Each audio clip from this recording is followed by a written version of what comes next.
Hi, everybody. Before we get to another great interview, the Too Opinionated podcast could really use your help. And it's easy, it's free.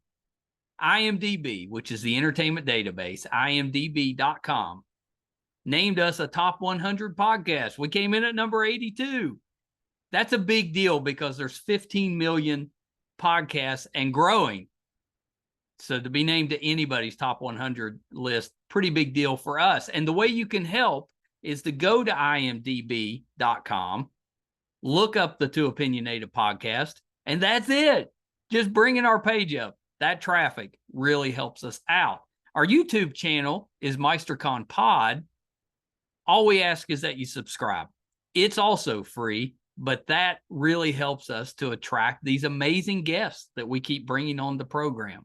And that's it. Two easy ways for you to support us, and we would really appreciate the help. Now let's get to that interview. Hi, everybody. Welcome to another edition of Too Opinionated. I'm so excited today. I've got one of my favorite actors, William Earl Brown. So welcome, Earl. Hello. Thanks for having me. I meant to say W, and then I just came out William. Well, that is my name. Now, welcome, sir. I'm pretty excited about this one. I've been a fan of yours for many years. Well, thank you. That's the mark. I've suddenly realized, when I started doing this, when I would work with somebody that was my hero. Like I remember the third or fourth movie I ever did, James Earl Jones was in it, and I was just in awe. And I said, Matewan, West Virginia, Kentucky. Yeah. Matewan's one of my all-time favorite movies. Oh, you like Matewan? So he regales me for days with these stories of that. Of course, Star Wars. But yeah, it dawned on me a few years ago. Oh my God, I've become that guy. I've become like the weathered old guy that they grew up watching movies that I was in. So the 80s and 90s, that to me, they don't seem that long ago. And then you think about it, and I'm like, that's 40 years ago. Yeah. Oh, yeah. Yep. I don't know where the time goes. Well, we were talking off camera. Yeah, I told you I'm in the grandfather stage, and nothing ages you quicker than grandkids. I mean, they keep you young in some respects, but they remind you just how old you are. Oh, yeah. Yep. Tell me about the old-timey days, Papa. Doing this show, I'm doing Sheriff Country now, the CBS show, and when I was cast, when they offered it to me, because Morena Baccarin plays my daughter, yes. And I thought, she's terrific at it. I'm not old enough to be Morena Baccarin, and then I start doing the math, and like she's 45 playing 40, and my granddaughter is 28 playing 22, and I did the math of like, oh my God, I could actually be her grandfather at the age I am right now. So I know. Yeah. Well, like I'm 56, and we had our first grandkid when I was 50, and I'm like, okay, that's not too bad. But then 5 more came along, and I'm like, I'm a granddad. I'm not a grandpa, but I play one on TV. That's right. Well, sir, let's start this way. Because I think it's a pretty good story, especially because you kind of grew up similar situation as what I have here. But tell me a little bit about what got you into the entertainment business. Obviously, that's a tough business to go into. What made you want to do that? Well, I grew up in a rural blue collar family. Yeah. I knew I can remember vividly being 12 years old, hauling hay, sneezing my head off because we didn't know what allergens were, lifting those hay bales. And I remember thinking, oh God, I can't do this the rest of my life. I don't know what I'm going to do, but not this. Is there anything heavier than a hay bale? No, they're not so heavy and awkward. Cutting tobacco might be equal to hauling hay were reasons like, I don't want to do this. But my freshman year of high school, the summer before Star Wars came out, and then the summer right after was Animal House and Halloween, and those were the movies that I went back. Back in our day, we didn't have your fancy VHS tapes and whatnot that the kids today have. I went to see those movies multiple times. Yeah, And same. I can remember sitting there. We were vacationing in Daytona Beach, Florida. My mom saved up year so we could take one nice family vacation.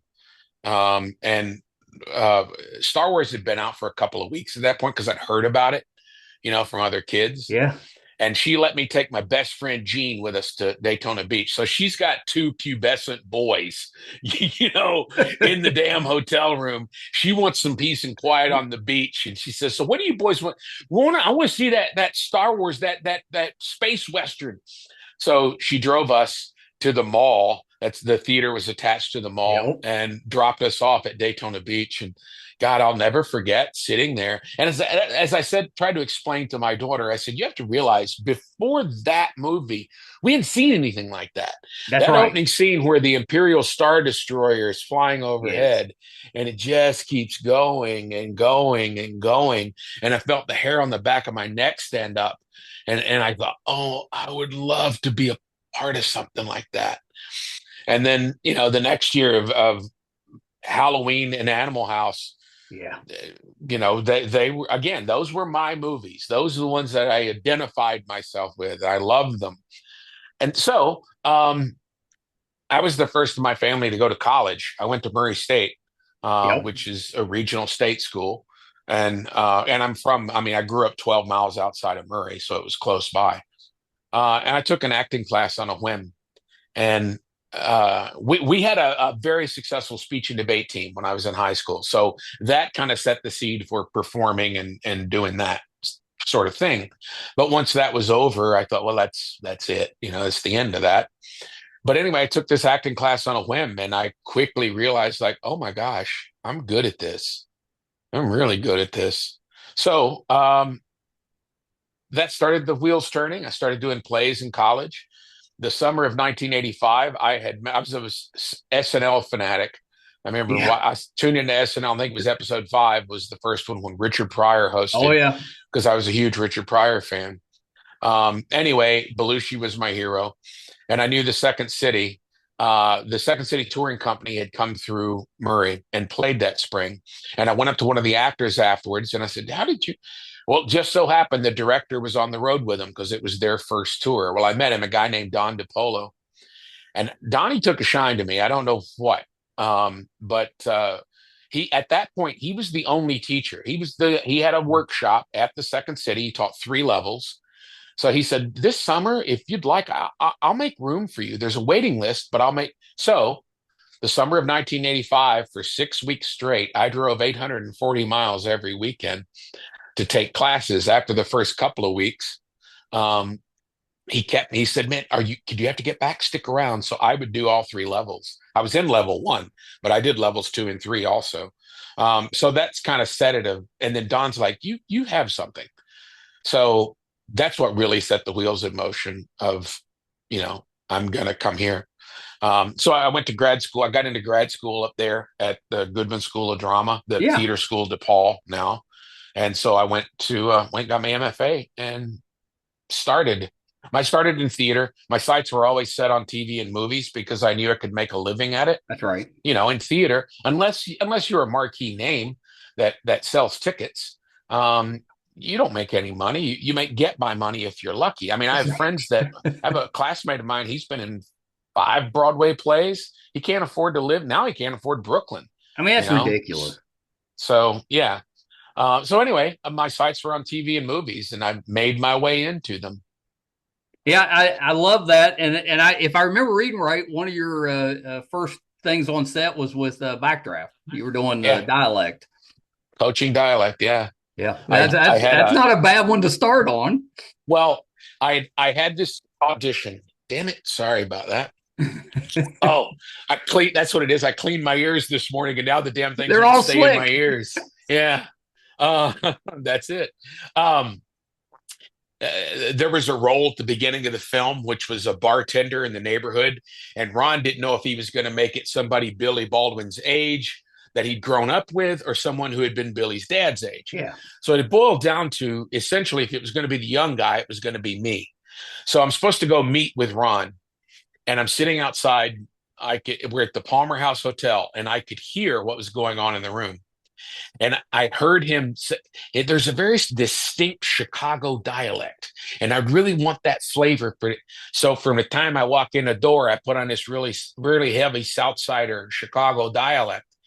So we start doing the thing, we do the whole scene. Ron says, well, obviously you're from here. Yeah. And that's when the little angel and devil,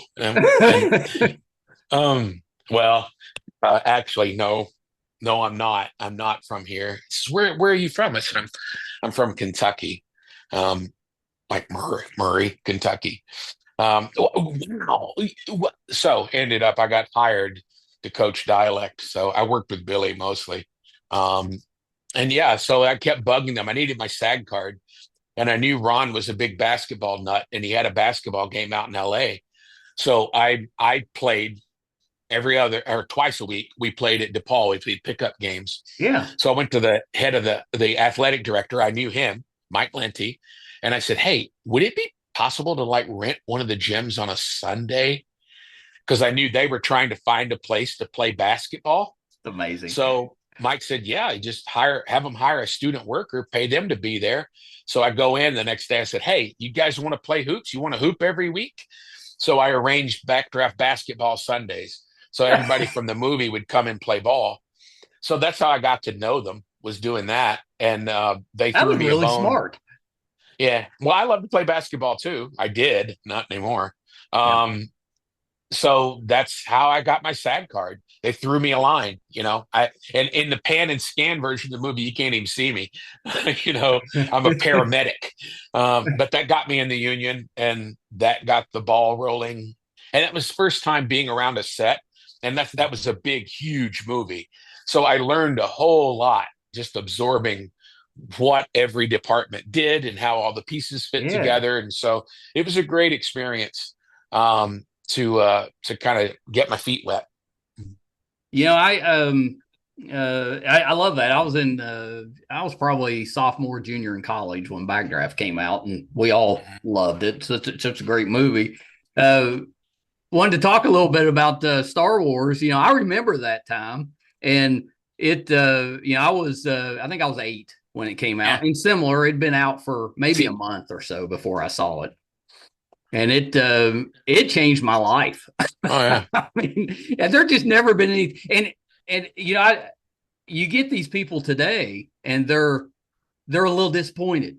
They're like, it's not the same as it was. Well, of course it's not the same. We've never seen anything like that before. Mm-hmm. You're not going to recapture those feelings you had as a kid, seeing something you'd never seen before. It doesn't matter how good the show is.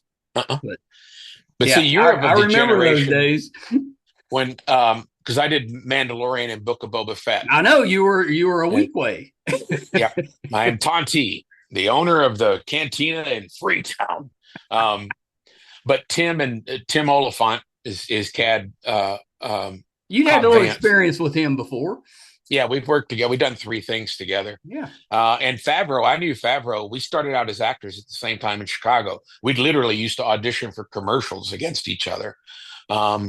So, but I said with those guys, because Favs is a couple of years younger than me. I was a freshman in high school. And like when the toys came out that Christmas, if you remember, you couldn't get them. The kids got certificates because no toy manufacturer would do it. There was this little tiny company, Kenner. They were the only ones that would offer them a contract to make them. Well, they weren't prepared for the massive success of the thing, so they couldn't make the toys fast enough. So at Christmas, the kids just got a certificate, and then when the toys were available, they were sent to you. That's right. Well, I wanted them. I wanted those toys, but I'm like, I'm in high school. Like girls, nerd culture didn't exist then. Nerd culture was not cool to be a cool nerd thing. No. And I would see little kids playing Star Wars, with the Christmas wrapping tubes. Yep. And I had the I can't do that. I can't because I'm in high school. So now, when I was on set for that, like I get to live all those teenage fantasies. And right now I have a ton of toys. I have all kind of toys. If I see a toy, I buy it. That's right. Well, it's cool to be a nerd now. Yeah. Nobody minds that now. Do you remember? I saved up the 5 proof of purchase seals and I sent it in to get my Boba Fett, and it was supposed to take 6 weeks. Well, it took like, I don't know, 4 months. And the reason was because they recalled it. They're recalled because it would, you'll put your eye out, kid. Yeah, literally and would and that's the one I wanted. I remember I was like, here, I'm excited it's Boba Fett, but it doesn't shoot. But that's what made Boba Fett cool. First of all, you didn't see him much in the movie. He was only in a few scenes. But that toy, because especially to your generation, it's dangerous. It's dangerous. I want it. I want it because it's dangerous. It literally was. The first one shot out of their rocket pack that shot like that little arrow, and they had kids putting their eye out. So it's crazy. Well, and at that same time, I had some Battlestar Galactica toys, and they shot basically the same thing. They never recalled those. Oh shoot! Yeah, it had to be something special when you step on set. It was probably Mandalorian first, and then Boba Fett. I mean, that had to be an amazing feeling. Do you know the story behind that one? No. With me doing it? Okay. My wife works for Disney. She is now, she's the head of internal comms for the whole company now. Oh, wow. But she was hired when they were opening the streaming division. She was hired as the director of comms for streaming. They recruited her. So she had been working there a year. This was, the years all flow together. But she'd been there a couple of years at that point. I got a call from my agent. And Michael says, what's your feeling on prosthetics? I know you've said you hate them, because I did an episode of Angel, and it was not a fun experience. I was a demon, so it was the full prosthetics. I remember you on there. The Shroud of Ramon.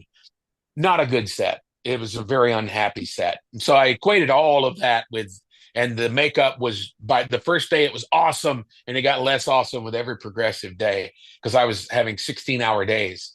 Oh my gosh. Put that stuff on and off. Anyway, Michael says, what's your feeling on prosthetics? I know you said you hate them. I'm not doing that again. I said, not unless somebody's going to pay me $1 million. It ain't nobody going to pay me that much. And he said, well, there's an offer. It's from Disney. I said, nope, pass. He said, well, I'll let them know. Some Star Wars thing. But I said, whoa, hold on. Because I knew they'd already shot season 1, and I knew about it. And I knew that the pitch. And again, I knew Favreau, but it wasn't like we were big buddies. It wasn't like I didn't have his number, I said, are you talking about, is it John Favreau's Mandalorian? He said, yes, John Favreau is the producer. I said, yes, I'll do it. Yeah, yes, do it. Yes, I'll do it. And he said, the offer said, I don't care what the offer is. Yes, sign me up. I want to do it. So I went in, and the NDA was 14 pages long. And they were super duper secretive. Like, you had not seen a Weequay since Return of the Jedi. And when I walked between sound stages, I had to go do the makeup test. I had to wear the big towel covering my face. Really? So no one. Oh yeah, it is that locked down. Yes, and Tatooine was an actual set. Most of that stuff was on the volume, the big sound stage. Well, they built Tatooine, and it was in a parking lot about a half a mile from the studios. There's the elevated train goes above. It just looked like there was a stack of shipping containers, like 3 or 4 high. Yeah. Inside all of those shipping containers was Tatooine. Wow. And it's actual. And like the first day I got out of the van, like the Teamster drove you up to the parking lot, but he was not qualified. He didn't have the clearance to drive us onto the set. So another driver got in our van. I'm serious. And drove us on the set. Now, me in that half-mile drive, I was in the cowl sitting in that van where you couldn't see anything. That's how secretive they are. So my sides, you only get the pages that you're in. You don't get the whole script. Right. And if there were action sequences, they would send you a link to an animatic, which is basically a line cartoon drawing of the action, the frames of each setup. Yeah. So that's the only information you had. Now, my script said the child. So I'm like, I knew Tim was cast. I'd known Pedro for years. And I'm like, this is going to be awesome. I'm going to get to play Star Wars with my buddies, Tim and Pedro. All the stuff I wanted to do when I was a freshman in high school, I'm getting to do. Me and my buddies are playing Star Wars. Right. So we get on set. And I'm behind the bar. Did you see Deadwood on HBO? Yeah, of course. Yeah.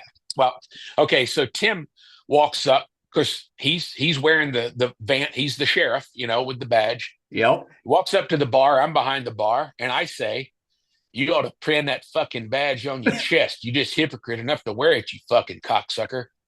And he throws some line back at me. Everybody dies laughing. Favreau goes, "Oh my God, I've recreated Deadwood in space." He goes, "I idolize David Milch, and I think that's his masterwork." He pointed at Tim and he said, "We hired you." And I told casting, I said, "Yeah, get Earl Brown to be Tonto." "Oh my God, I've recreated Deadwood in space." And I said, we're all laughing. I said, "So should I throw some fucks and cocksuckers into the dialogue?" And he said, "I don't think George would sign off on that. So we should probably." Well, as we're having this laugh, the props guy brings his cart on, and on the cart is a baby Yoda. Well, I just thought, oh, that's so cute. The props guy made himself a little keepsake. So goes across, and John says, "All right, well, let's rehearse one. Let's all go to one." And I'm thinking, well, where's the child? Because I think it's a kid, right? Right. I'm like, well, where's the child? I mean, he doesn't speak in this, but he's got to enter. So Pedro goes out. Tim and I talk, and then Pedro makes his entrance. And next to him, there's a puppeteer with a Grogu on a stick walking in. And I'm like, oh my God.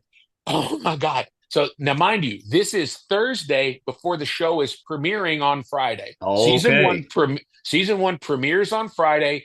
They're already shooting season 2. This is Thursday. So I get home to my house that night. I am that 13-year-old kid again. So my wife is there, and I said, "So there's a baby Yoda. That's not his name. He's not Yoda. It's like, but they're a race, but it's not. He's not really young because he's 50 years old. But because they age." And my wife just has this look on her face. Yeah, I know that look. and I said, you knew, And with perfect timing, my wife said, "You're not the only person in this house who has to sign NDAs." And because of their marketing, she had known for about 2 weeks because they had kept it super secretive. Just like with the movie, none of the toys were made in advance. They had the plans drawn, they had the designs done. So as soon as it premieres, 3 days later, Grogu is ubiquitous. He's everywhere. Right. And they started manufacturing of that stuff immediately. But only a handful of people knew. And she knew because she's on the communications team. And they were coordinating, public relations, internal marketing, and that stuff. So she was aware of it. But yeah. So my wife kept it quiet from me for like 2 weeks. That had to be so hard on her because she knows how much you love Star Wars. Not her. She knows how I am. Yeah. She told me, she said, "All right, first of all, I know the people running all of this. I work with them.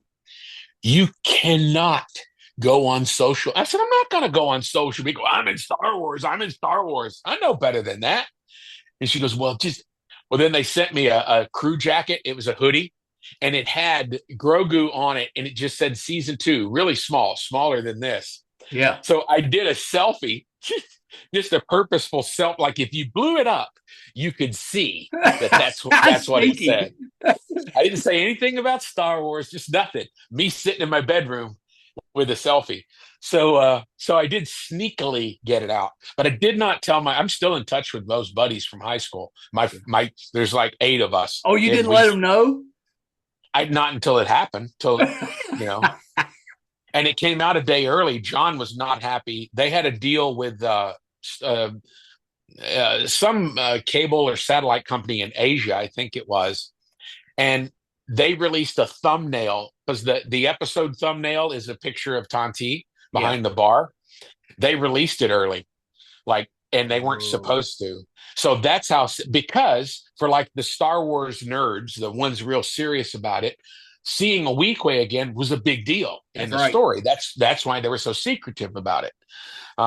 So yeah, I've signed off on a action figure, and they scanned me for one, but with the last one, the Black Series, I think David Pasquazi's character was right beyond mine. He got one. I don't have one yet, so I'm holding out hopes. That's right. I'm gonna cross my fingers for you. Have you got an action figure for anything yet?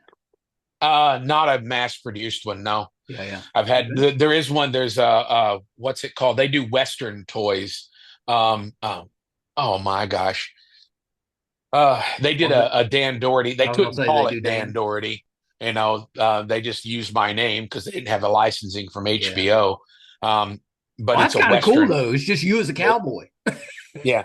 Well, I'm dressed in kind of the Dan Dority from the movie. It's the gambler outfit, you know. The Deadwood movie that we did. Oh yeah. So I was so excited when that one came out because we kind of felt, you know, most of us fans felt like it ended a little soon. You know, we didn't quite get a conclusion at the end. Well, none of us did. The cast didn't. So, yeah. What was that like walking back on set of Deadwood after so long? I was shooting a pilot for Reprisal in North Carolina, and I was literally shooting that night. I was on like a 7 a.m. flight to get back to LA. Yeah. Because they're juggling schedules. That was the thing with the Deadwood movie, trying to juggle everyone's schedule and get them there. And Dan Dority, there was a scene with Dority. It's where I show up and Al has sent me, Trixie's had the baby. And I'm supposed to go knock on the door. Well, they're shooting inside the room where she's holding the baby with Salt Star and Doc. Yeah. And there's supposed to be a knock at the door. And I'm supposed to say, Al's need you or something like that. Well, I got off the plane. The limo dropped me off at my house. I dropped my bags. I got my truck keys and I drove to set. I literally walked on set when they were ready to shoot that. And the other actors didn't know I was there because it was supposed to be somebody else. And like literally it was my voice, and it shocked them of like, wait, that's him. That was what it was like. I'm like, I can't have any second of that experience that especially includes me and not be there. So it gave us all a chance to say hello to each other. We all stayed in touch. Yeah. But Ian would host breakfast about twice a year when he was he has a house in London and a house in LA. Yeah. And there was a little restaurant near his house, and we would all meet there. So, you know, the movie gave us a chance to say hello and goodbye and to mourn it, you know. I mean, we were 10 years removed or 12 years removed. So it had scabbed over well. But for all of us, every single one of us, in the landscape of our careers, that was the mountaintop, because there had never been anything like that. No. And it was so unique and working it. You didn't have to have a degree in comparative literature to appreciate the thing, because there's enough violence and sex and, you know, cowboy craziness. But if you did, I became friends with so many musicians. I'm a big music nut. Yeah. So many people I had put their posters on my wall. They were Deadwood fans. Oh, that's awesome. And I think because Deadwood was in iambic pentameter, it's in meter. So even if a musical ear, even if they didn't recognize the poetry form, they heard the music of the language. So I really think that's what drew so many musicians to it, was that. And the fact that we got to, you know, play with that language every day. So this is that's amazing. And I like the info about the music, because that's not something I ever considered with Deadwood. But you're right. You know, I've had a lot of people on the show that are such fans that are musicians. That's that's kind of interesting. I like that. I had Jerry has been on, and she talked about coming back for Deadwood, and just how great an experience it was, and you know, just hearing from David again was a big deal to her. Yeah. No, that's awesome. You mentioned Pedro. What did you think of his portrayal on The Last of Us? You've got a little connection with the game. I haven't watched it. Oh yeah. You should check That's that out. He's pretty good. I mean, I know he is. He's great in everything he does. He is. The official word was I was not available to do it, Yeah. and that's not true. I mean, I was working on something else, but it could have worked out. So, yeah, I don't want to talk about that. Well, yeah. Well, we I won't. have, Yeah. I have no issue whatsoever with Nick. Yeah.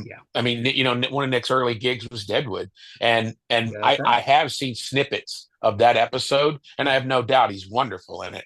It was just some backstage maneuvering that they kind of Well, took the I'll say role away this, and from me. we'll move on. Nick was great. Mhm. Most of us that were fans of the game were hoping to see you in that role. No, thank you. Yeah. But yeah, the game was fantastic. Game was fantastic. Well, it going to cons, which I avoided doing for years till finally I did one right before COVID, and I actually had a really good time and meeting fans that you know that the things you do truly mean something to them is special. But it's Scream first, and then probably Last of Us. So yeah, I take great pride in the way and well, there's a story with the game. You've played the game. I I was have. just there. There was a day player on our show yesterday, literally yesterday, who says to me between take, he goes, "Man, you sound just like this character in my favorite video game." I say, "Oh, what game?" He goes, "I've played it 13 times all the way through. It's called The Last of Us." Well, there is a very good reason that I sound like Bill because I am Bill. That's right. uh, so, but with do that you game, do you still do anything with the Sacred Cowboys? we uh, we we had started. We'd kind of picked up where things left off. Yeah. That Sacred Cowboys is a band I play in. We were a band from like 2005 till 2009. I mean, we played a lot. We played all around. We played Bakersfield and Vegas, and we made a record. And then we played the Stagecoach Festival in '09. Nice. And we had an incredible response. And we were like at the point, like, okay, well, it's time to get in the van and do it for real. And I just couldn't afford. I just couldn't. I wasn't in a financial place. You know, I have a really cool damn day job, but I had to keep the day job. So when we started, it kind of evolved out of Deadwood. I kind of assumed it did. Yeah. Then when we did the movie, we all got back in the same room. And technically musically, I'm the weak link in the band. There's a couple of guys who are extraordinary players in that band, but there was a chemistry between those personalities. And so we kind of picked up where we left off. And we started another record, and then COVID happened. And two of the guys are considerably older, and both have had health problems. Yeah, so, you know, we had to take COVID very seriously. Yeah. So all the momentum that we had picked back up, because we had a monthly going at Molly Malone's that we were pretty much filling up the room. So no, we're not playing anymore at the moment. I'll cross my fingers. I hope you get back together for at least one. I love it. I love it. The one of the guys is in bad health, so I'm not sure if he can even do it anymore. But there's music in this show. I play music actually in Sheriff Country. You're going to see tonight, as a matter of fact, you'll see me singing a Merle Haggard song. I was going to ask you if you sang as well. That's awesome. Mm-hmm. Yeah, I'm excited about that. Sheriff Country has been a very pleasant surprise. I've really enjoyed it. Thank you. Yeah, and love your role on there.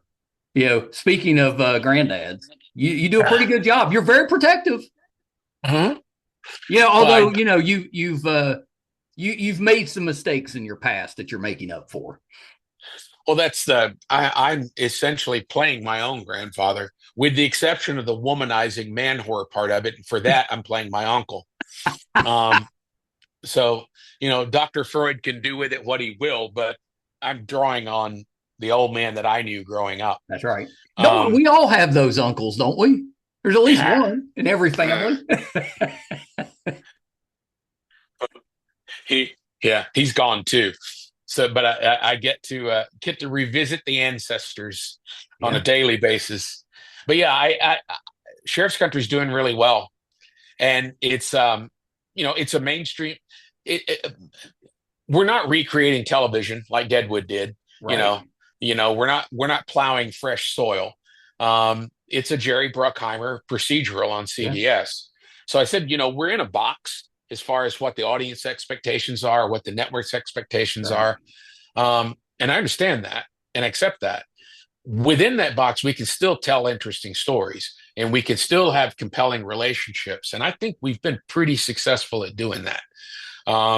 So I'm very, and it's a wonderful group of people, with the exception of having to, my home's in California, and I'm here in an apartment in Toronto. And I love the city. I'm on the 42nd floor. You can't see it, but I have an incredible view of the city here. But being away from home, being away from my dogs. How many dogs you have? We have 2. Yeah. And lost both of my earplugs, not my dogs. Yeah, and my wife, she has to go to New York a bit for her work. She travels, so she comes and visits, and I go home when I have a week off. I'll go home. So I do get back home, but other than the ability to sleep in my own bed at night, this is a dream job because I truly like everybody I'm working with, and they're really good. Yeah, so. And they've given us good, fun stories to tell. Yeah. It's twisty. There's a lot going on. Well, tonight, you get a double dose of Wes Fox because I'm on Fire Country and Sheriff Country. Oh yeah. Well, Wes got his start on Fire Country, so we'll have a double feature tonight. And we're filming right now a crossover episode. I think I can talk about this. Yeah. It's going to be their big promotion during March Madness. There's going to be a 2-hour it's one story that's Fire Country and Sheriff Country. So both casts will be in both shows, but that'll be coming up first week of April. I love that because we used to, especially when I was growing up, you'd have those crossovers all the time. Oh, yeah. Sometimes it would be shows that had nothing to do with each other. Well, I told them, I told the powers that be, and I said, since it's the big promotion during March Madness, I am willing to go to every possible basketball game that they'll send me to. If the Kentucky Wildcats are playing, I think it's imperative that I be in the audience. Only fair. You have to. Hey. Murray State's rebuilt when we're a mid-major, so maybe we'll have a shot at the That's tournament. Right. They keep expanding that field. You never know. Yeah. Well, growing up in Kentucky, we didn't have professional sports. We had the Kentucky Wildcats. That's right. So, well, we got the Mountaineers here. Yeah, because we don't have I was just at a West Virginia Houston game this past weekend. Pretty good game. They're rebuilding, but we'll see. I should have mentioned on Deadwood. I think you got your start as a writer on Deadwood. I did. I had written things before, but that's the first thing that I ever wrote that got right. Now on Deadwood, everybody contributed, and David rewrote pretty much all of it. So I don't take any. There's a script that has my name on it, sole writer, and I did do part of it. There's elements of that script I didn't write. But then there's things I wrote that were in other scripts. That's just the way it worked. Yeah. But yes, that did get the ball rolling. And then I was able to get a movie made that I wrote, adapted a book. And so, yeah. What was the name of the movie? Bloodworth. Oh, that's right. Chris Christopherson starred in it. Yeah. Sony, love Chris. We sold it to Sony. And they released it. It came out in 2011. Long time ago. Yeah, that's amazing. So I know we need to kind of wrap it up, but I'm gonna throw a few out there that I enjoyed that you were in over the years. I wanted to ask you though about Black Mass, because you've obviously been on sets that have just been loaded with stars, but I was looking at the list on that one. It's tough to get a bigger cast than that movie had. Yeah. And is Yep. it different on a set that has so many established stars, or is it just about the same every set? I mean, the expectations of it are different.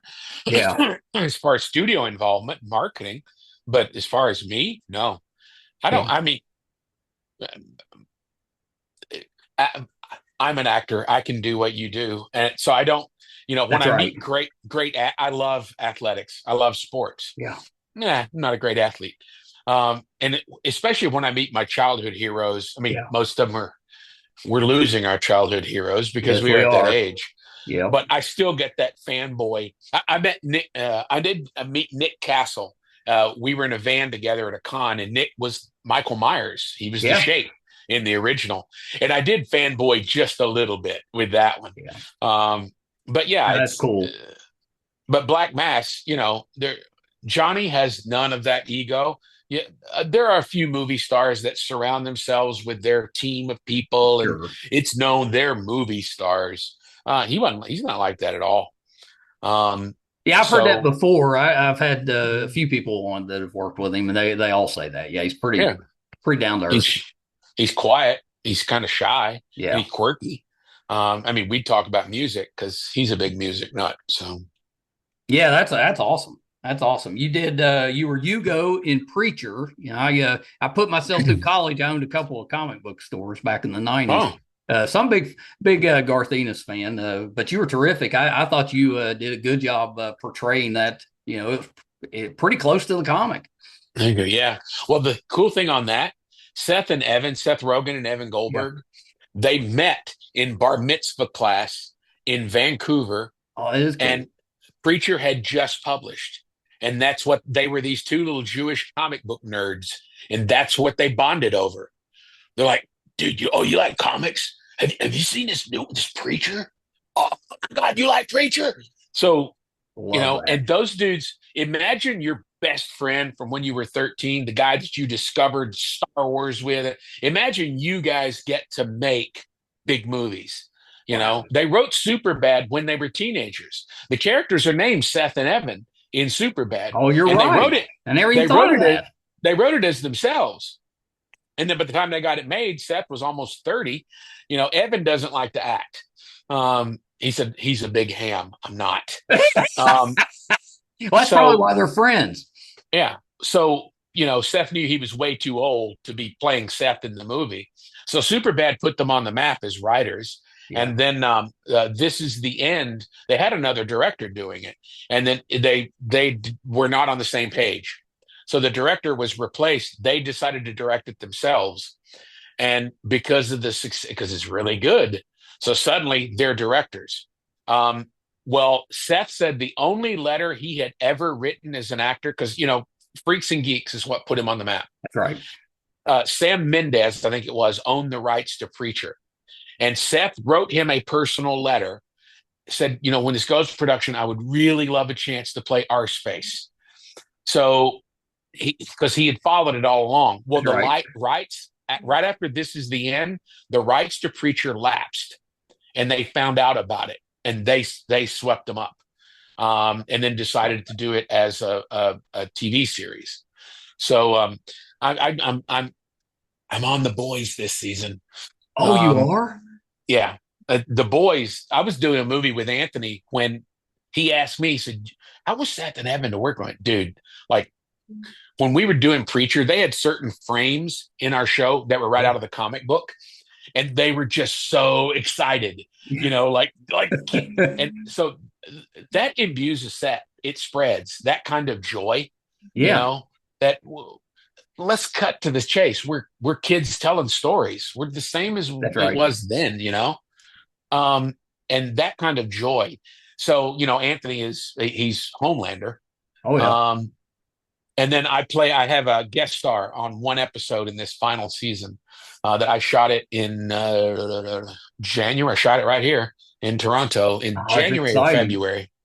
So, but I think they fulfilled the promise. Preacher got, we just right at the cusp of really breaking open big. Yeah. And then the scenes with Jesus, which are out of the comic books, kind of put the kibosh on things. I thought maybe that might have had something to do with it. They A little they controversial with that. They lost 250,000 viewers, and they were at the cusp anyway. They weren't huge, so those viewers never came back. Yeah, They lost a chunk of the audience, and so they did that final season. But then The Boys, it broke through. It broke through huge. And have you ever read those comics, The Boys? I went back to when they were doing the pilot. Yeah. Because I read all of Preacher. I read all of Garth's things. Well, Preacher was very violent, but it kind of took it to another level with The Boys. Yeah. I did read some of the early ones, but I haven't read beyond that, like the first few flats. Yeah. Does your character have a power? I don't think I can talk about it. I'm not a superhero. That's exciting. I'll say that. I'm not a superhero, but well, that doesn't necessarily rule it out. Okay. I'm holding out hope. We'll get you with a power. You never know. You might get a second action figure. No, I don't think this character doesn't warrant an action figure. I love the show Rectify, which is I think an underrated show that a lot of people never saw, but you got to do you were the stranger on there. I just wanted to mention that one just because I loved it. I thought that was such a good show. It was an extraordinary show. Yeah. It's a slow burn kind of show. Definitely. And it's idiosyncratic in that it's Ray. I have a feeling, I've never asked Ray point blank. Ray McKinnon created it. Yeah. I have a feeling he was going to be the stranger, because that's the final episode. They were over budget and behind time, and he had lost his wife suddenly before. She always thought that was his best piece. Yeah. Because, he and Walton Goggins and her won the Academy Award for Best Short for a movie called The Accountant.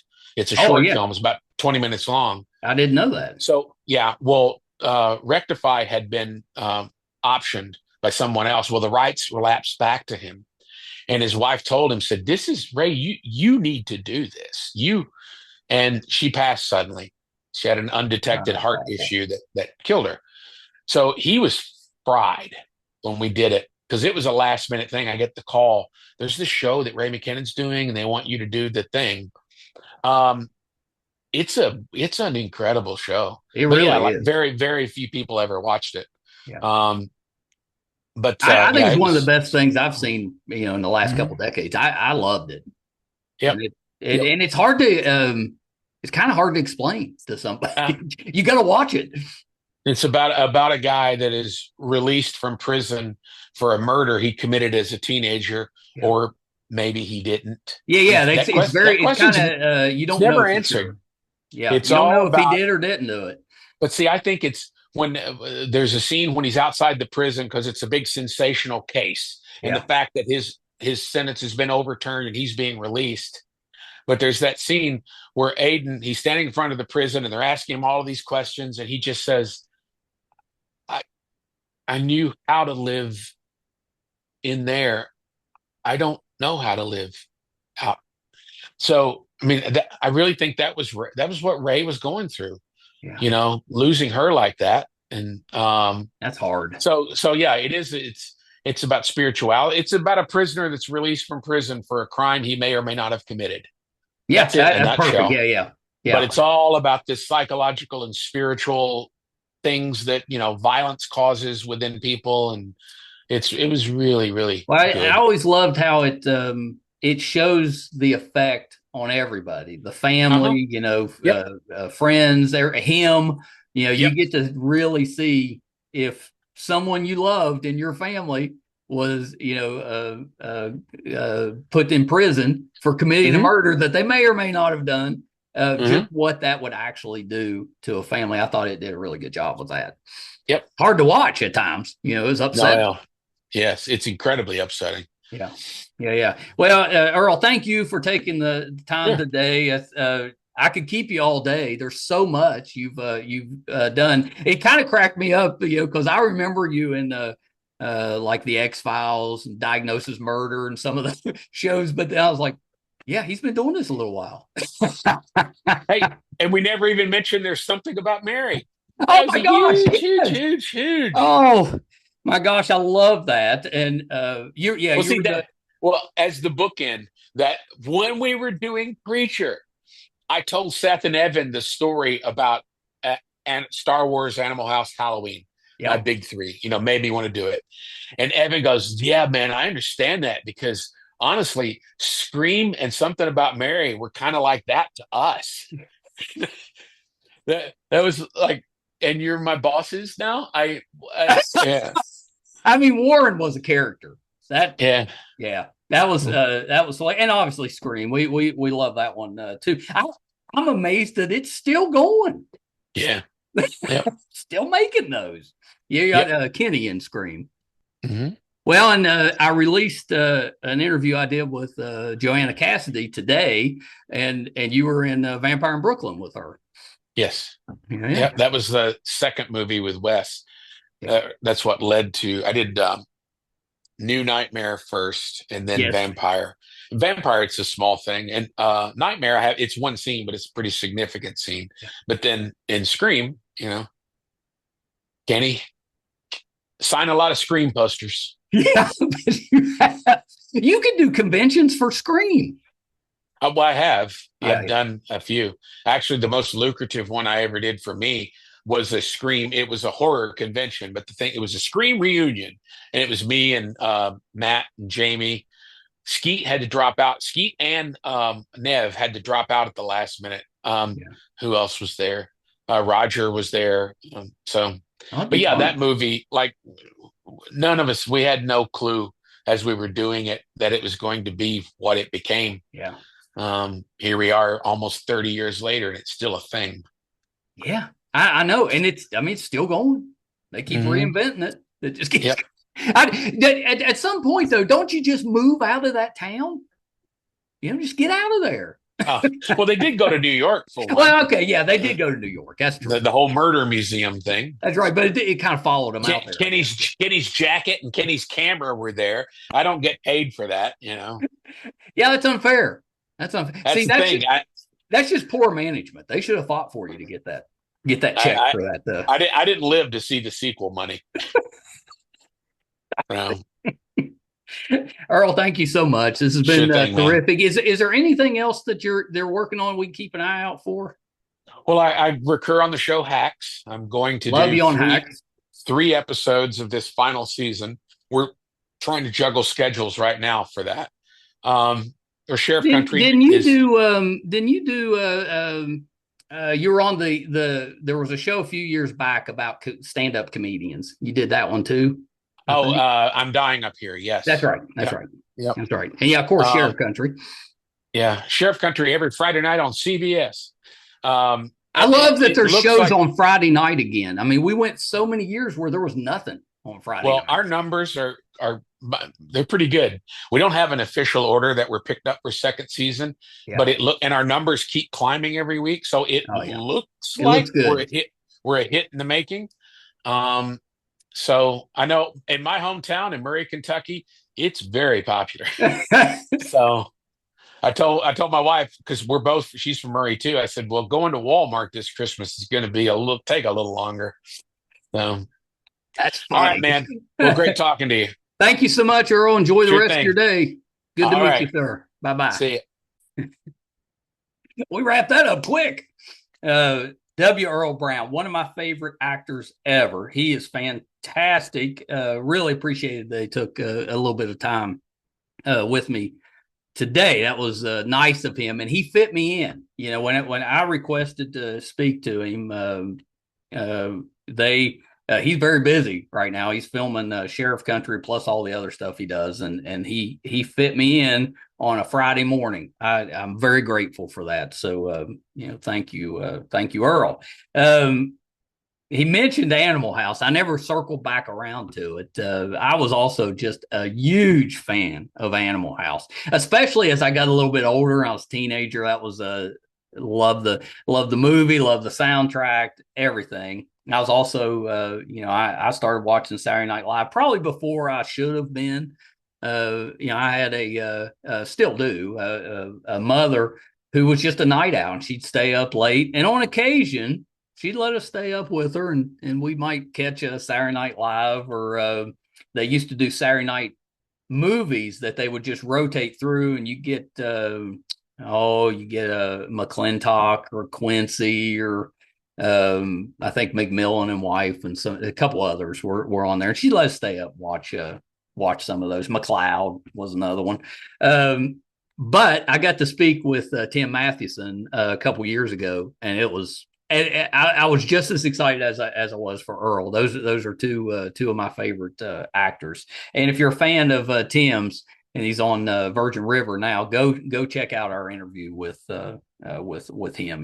You'll enjoy it. I wanted to run through some of the stuff I didn't get to with Earl, and thank goodness he came on the show.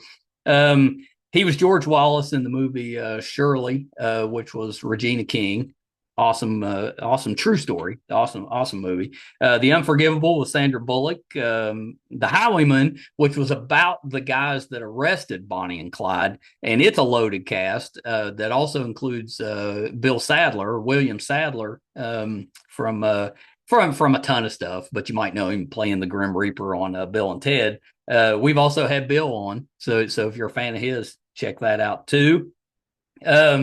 Earl did a short called Dad Band that is hilarious. It's about 10 minutes long, and it's pretty popular. You may have heard of it, but if not, go look it up. It's funny. It's funny.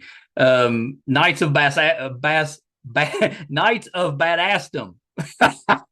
He played Brandy. That was great. He was the mustached ranger on the Lone Ranger. I'm such a Western fan, and I grew up watching Lone Ranger and Cisco Kid and some of those older Westerns, especially when we got cable and TBS came along. They showed those things all the time, Bonanza and some of those.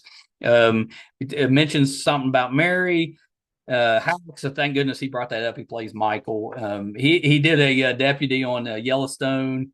There was a show on Peacock called Paul T. Goldman. It is weird. It's crazy. Really good. Really well written. If you like those quirky shows, it's a good one. He appeared on that, and Dee Wallace is on there, and she plays a character named Terry J. It's a true story. I've had both Terry J. and Dee Wallace on the show, so definitely take a look out for that. Jerry Jewell from Deadwood, she plays the in the bar. She's the one always sweeping up. We've had her on. Let's see. True Detective. I didn't bring up he was Detective Dixon on True Detective. Love that. He played Tom on American Crime. He had this. How long ago he's been doing this? He was I think Al on Seinfeld. It was the stand-in episode. I love Seinfeld. If you're a fan of Seinfeld, we got a Seinfeld playlist. There's probably 15 or so actors that have appeared on Seinfeld that are on that playlist. We'll be adding Earl to that.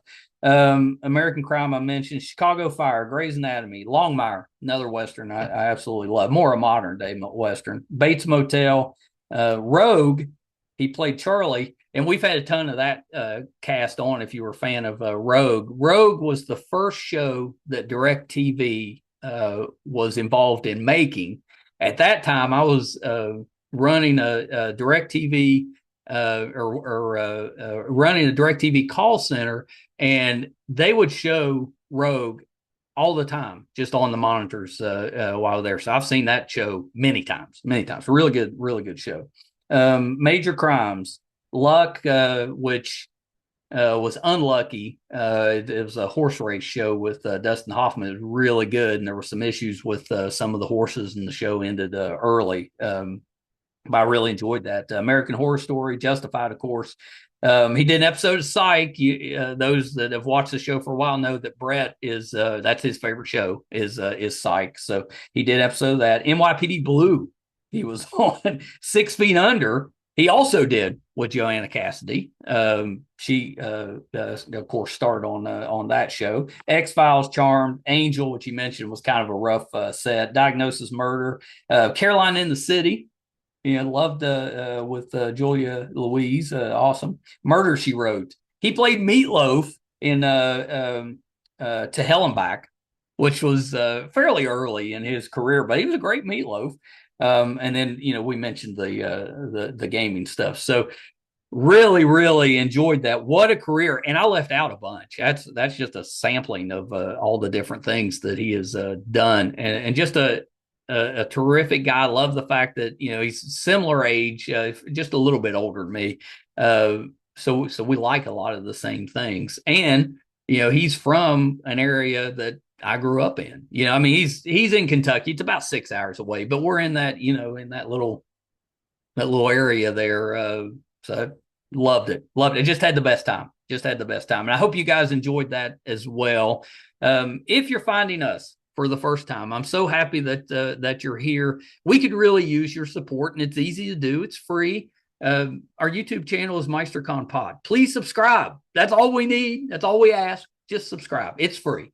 Really does help us out. Helps us to continue to entice these wonderful guests to come on the show. Our website is meistercon.com, and currently we've got over 1,000 episodes, audio and video versions. If we're doing anything in the studio, if we're going on location, maybe we're covering a convention, it'll be on the website meistercon.com. So please check us out there. Today we released Joanna Cassidy episode. That was our episode 1063. So we've been at this for, it'll be 7 years this January. So a little while, not too long, but we're pretty productive. So normally we put out about 4 episodes a week. And I guarantee if you're a entertainment fan or maybe a music fan, we have had just a ton of people that you'll recognize, you'll be fans of. We also do a lot of celebrity book author type of interviews. So we've got some of those on there. Anything in that entertainment pop culture space, we're in there. So if you've got something you like, go look, because I guarantee we've talked to somebody that's connected to it. And there's a ton of playlists. So that should help you to kind of single in on who you want to listen to. And if you're familiar or a fan of IMDb, which is kind of like an entertainment database, definitely look up the Too Opinionated podcast, and it'll give you the list of everybody that's been on the show. Thank you guys so much. Till next time. Bye, everybody.